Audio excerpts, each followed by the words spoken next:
Quickly, I'll introduce ourselds first. I'm Alice. Sam. I'm Brittany. Lucy. Tanya.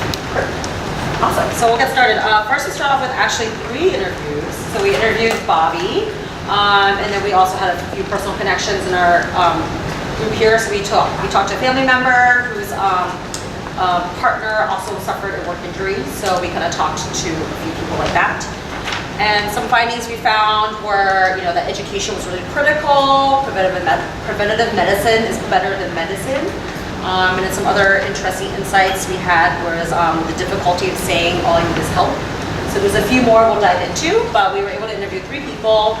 We did some competitive analysis on some existing resources such as EAP, understanding its usage, understanding why, how, and any problems that existed in the space. And then also looking at some existing resources in the city of Boston. So we wanted to get an understanding of how, what resources exist now, and how tangible, how feasible would our idea be in this existing problem space. So as Alice mentioned, we gained a lot of valuable insights from the 3 interviews that we were able to do today, along with a lot of our comparative analysis. So some big themes that came out of that were feelings of shame and fear from employees, accessible resources, employer perception, preventative care, and education on those resources. So our how might we statement actually changed a little bit after our research. So the one that we finally landed on was to create a work environment that encourages understanding of OUD and promotes access to preventative care and resources. Awesome. So to tackle this, since we were not just tackling one component, but we were addressing like an environmental component, we decided to solution our idea through the service blueprint. So as you can see here, we have the employee, the employer, and then sort of the resources that we researched, and a resource that we decided to create as a way of incorporating and creating a new work environment that would help address this issue. And there's several different touch points that happen throughout this point. It's not just one platform, it's several different ones. And we'll tell the story through John and Chris as they interact through the life cycle of their work. So we're imagining John starting a new job doing steel work. And he has never stretched in his life before, but he's learning about some preventive medicine that's available to him through his work with Chris. And when he's onboarding, he learns about the programs available to him. Also, he's able to sign up through a digital app that advertises some of these services, which we'll get into. Chris is also doing some training. So Chris is also going through this new training that his company has implemented. Some of this is empathy building. So his training includes maybe listening in on an AA meeting to sort of get the perspective of his employees. Maybe also training to find value in rehabilitating his employees after an injury versus maybe laying them off. And just becoming more involved in the onboarding process. And so actually something that we did hear from Bobby, which we thought was great, was this idea of that people are actually paid to do stretching as part of their morning routine, as part of their billable hours. So that was something we wanted to incorporate. And then really our major resource that we wanted to include was this wellness bus that also includes an employee assistance program, which we envisioned would probably be offered through the union. But that could be flexible, but it's very multi-dimensional. We're actually building it as double-decker and really branding it as being about wellness holistically. So it would remove perhaps some of the stigma that people feel. Like you wouldn't necessarily be seen as, oh, you're going to the bus because you're seeking treatment for a specific issue. I mean, there'd be massage. People can do weekly health checks if they wish to. There's counseling that's available in a confidential setting. On the lower level, there could be a meal exchange, safe drug disposal, potentially vouchers for rides if you wanted to get to an AA meeting but couldn't get there easily after a long day at work. Narcan training as well as Narcan on hand for people who need it. Translation services to help eliminate language barriers, and pain management alternatives. So it would really be offering a lot on one bus. But we're seeing it as something that could be somewhat that would be global, so it could perhaps be more affordable for a company to have. And people could even make appointments for their specific services on their phone through this digital app. So something that we're mentioning. So we were trying to think of this as not just like one solution, but multiple solutions throughout the entire work environment. So the reason why we came up with this, as Lucy was saying, was because we found in our interviews too, was that a lot of people weren't able to always seek help. So we thought about making the help come to them. A lot of these people work on like mobile sites, they're not in an office setting, so you travel a lot. So having a mobile resource can be something that can be shared across companies. The union can split the cost of it. And something that we felt like could really make this topic and make aid more accessible to everyone. And again, like we said, it's not just going here for help with an opioid addiction. It's going here for training on best health practices. If you're really stressed out about your job, like going to someone for like some mental coaching. So this is meant to kind of address this problem in a holistic manner. And I think that's basically it. Yes. We've also thought a little bit about some next steps, like if we can really implement this idea. So we would need to talk to stakeholders, have some more interviews, really reach out to the union's employees and managers to see if this is even a feasible idea, and really just do some more research specifically about union versus non-union and like the corporation and working maybe with the city of Boston. As we did in some of our research, we found out they actually have some of these mobile apps that are already accessible, but they might not necessarily be accessible to these union workers. And then just really creating like an MVP prototype, just really like testing out the idea by having one bus and just really getting some research and insight to see if this is even a feasible idea that people are responding and are using the bus. There was one other actually piece with recovery. We wanted to include with the office the potential to be able to search for available resources such as confidential support groups that can be trusted and found.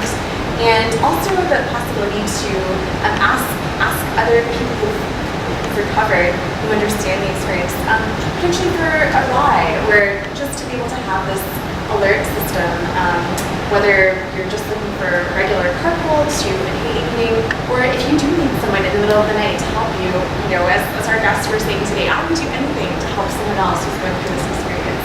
Well, this could be a way to engage technology to be able to more easily reach people who volunteer and be willing to help out others. So. And I think overall in our approach, we did want to tackle recovery, but we really wanted to try to focus on prevention to begin with.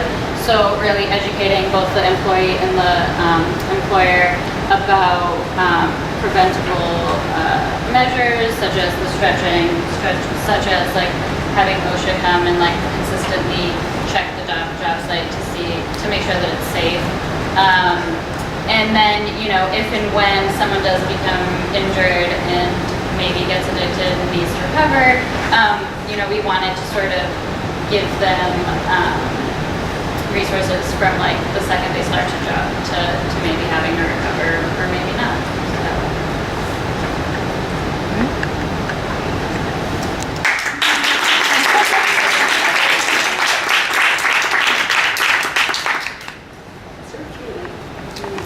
You touched on it a little bit, but who would be paying for this? So I know that was something Russ was looking into and he left. Ross is paying for all of it. Yeah, we actually were thinking that this could be a shared cost amongst like the unions. Again, we'll have to do a little more research into it, but we know the city of Boston already offers some sort of like mobile the Narcan truck already. So we know like some of these resources are already available. So it could be maybe a partnership with the city, maybe a partnership with the union. So that was something we were hypothesizing. But again, we were also thinking about how we could prototype this. So we also thought that like we could also use the prototype to also inform ourselves of the desirability of this, which could then help validate the need for like kind of pursuing funding through the union to the city further. Yeah. So,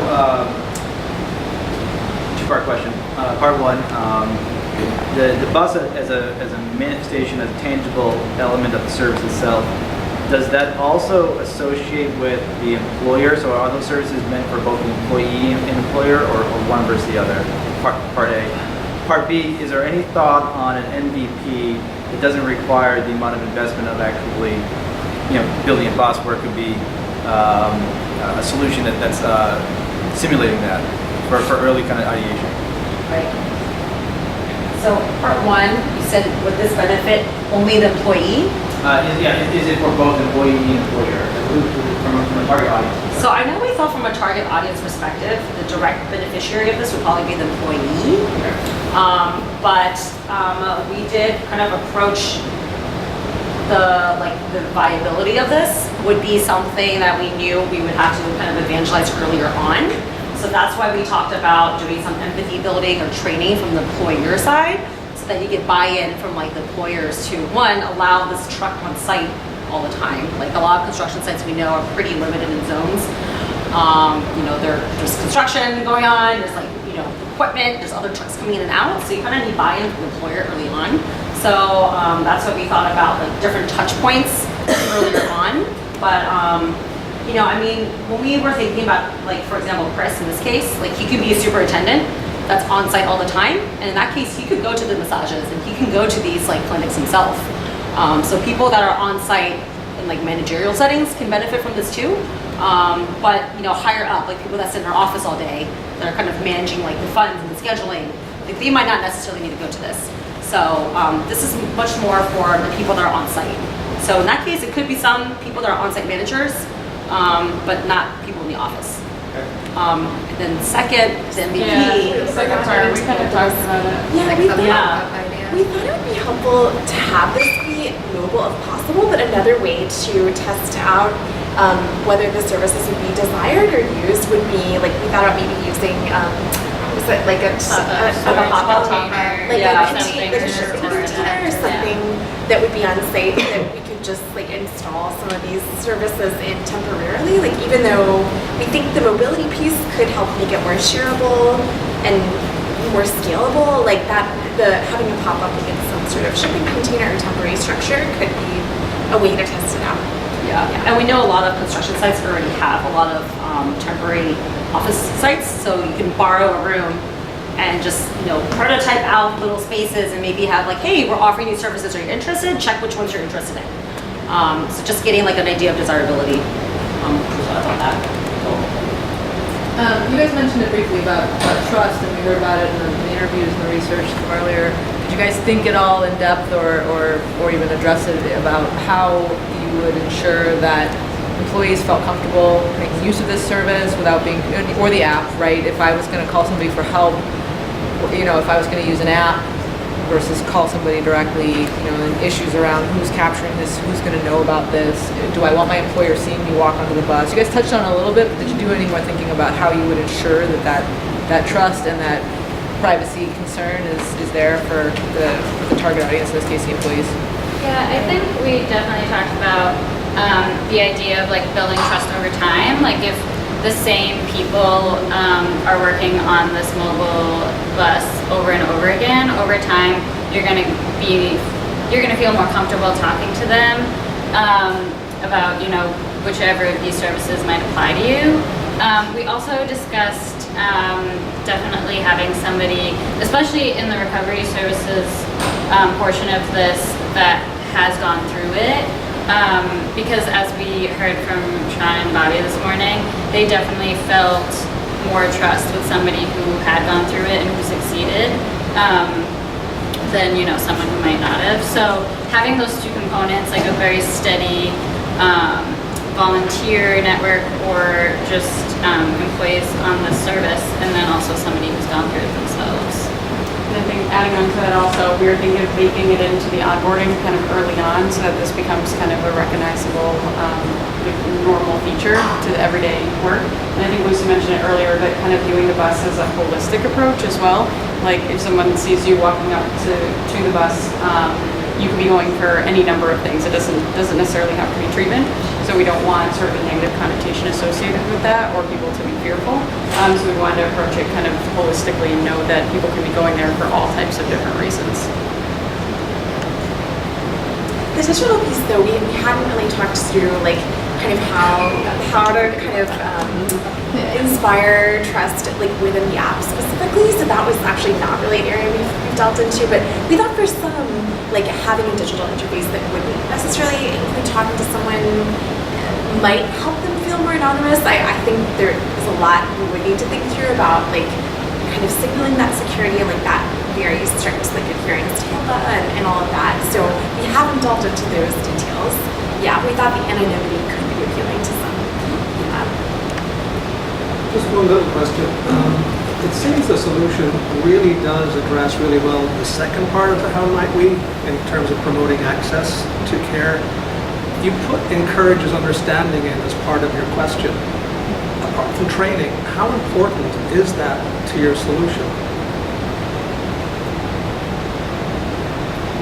I think like throughout, our sort of like timeline up at the top, the onboarding, maintaining injured recovery, we're encouraging understanding by offering lots of training, lots of sort of moments where we are educating both the employer and the employee about, preventative injury measures, pain management alternatives, basically anything and everything that the van will cover. So I think through those trainings and sort of like little events, I guess, or meetings that the van provides, that is probably where a lot of the understanding is coming from. Just normalizing Yeah, it in that's what I general. would say. Our attempt was to mainly create a process that would normalize sort of behavior of people seeking out like any sort of health treatment. So we're trying to make this addiction like move it under like general health treatment so that it's like normalized. Well, and we also, we were hearing, just in terms of understanding and thinking about culture, we were hearing from Bobby that it's amazing how much the culture has changed since the 80s when he began. Like, people were regularly drinking on the job, and that was just, he said, people wouldn't trust you if you weren't, like, the employer, your coworkers wouldn't trust you if you weren't drinking. But now the stretching is, like, part of his day, and he said that's actually, I think, his favorite part of his day. So we thought that the cultural component was important to respond to. I think we could kind of further ground some of that research for sure, but we wanted to kind of respond to like how much the culture has changed and how wellness could be. I think he says he does Tai Chi every morning with his coworkers. So we're like, oh, that's really interesting. Like, do the guys want to do that with you? He's like, yeah, they do. I was like, okay, that's We were cool. surprised. Yeah, like we were surprised, like, oh, like they actually want to do Tai Chi with you in the morning. He's like, yeah, he's like, my company pays us to stretch 30 minutes before we start our shift. Okay.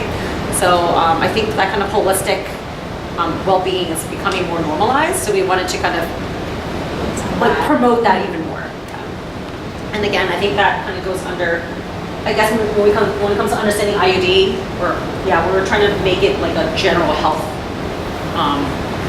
concern.